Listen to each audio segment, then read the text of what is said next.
પાંડેસરામાં રૂપિયાની લેતી દેતીમાં યુવાનની હત્યા કરનાર કૌટુંબિક ભાઈઓને ગણતરીના કલાકોમાં જ પાંડેસરા પોલીસે ઝડપી પડ્યા છે.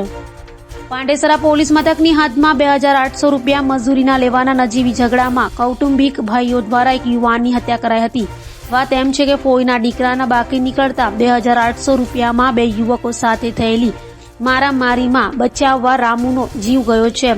હાલ તો નજીવી પૈસાની લેતી દેતી મામલે ઝઘડો કરી યુવાનની હત્યા કરી ભાગી છૂટેલા બંને હત્યારાઓ અનંતરામ ઉર્ફે બહેરા ત્રિભુવન વર્મા અને શક્તિલાલ તિલકરામ વર્માને પોલીસે ઝડપી પાડી સળિયા પાછળ ધકેલી દીધા છે. જી ગઈ તારીખ 3/1/2024 રોજ બંસીલાલ તથા રામુ નાઓ તેમના સગા શક્તિલાલ વર્મા નાઓ પાસે કામ પેટે રૂપિયા 2800ની માગણી કરતા હતા. જે માગણી અનુસંધાને તેઓ અડાજણ ગયેલ અને તેમની પાસેથી રૂપિયા ન મળતા તેઓ તેમના પાસેના 2 મોબાઈલ લઈ આવે.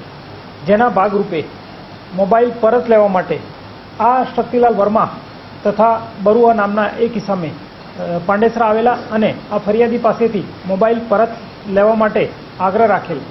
જેના ભાગરૂપે બંને વચ્ચે તૂતુમેમે થયેલ, બોલાચાલી થયેલ અને ઝઘડો થયેલ. જેમાં આરોપીઓ શક્તિલાલ અને બરુઆએ ઈંટનો ઉપયોગ કરી અને રામુ પર હુમલો કરતા રામુને માથાના ભાગે ઈજા થયેલ અને વાઇટલ પાર્ટ હોવાથી તાત્કાલિક તે મૃત્યુ પામેલ. જેના આધારે તેમના પત્નીની ફરિયાદ લેવામાં આવેલ છે અને પાંડેસરા પોલીસે ગુનો દાખલ કરી કાયદેસરની કાર્યવાહી કરેલ છે અને આ ગુનામાં સંડોવાયેલા બંને આરોપીઓની પાંડેસરા પોલીસે કાયદેસરની કાર્યવાહી કરી ધરપકડ કરેલ છે.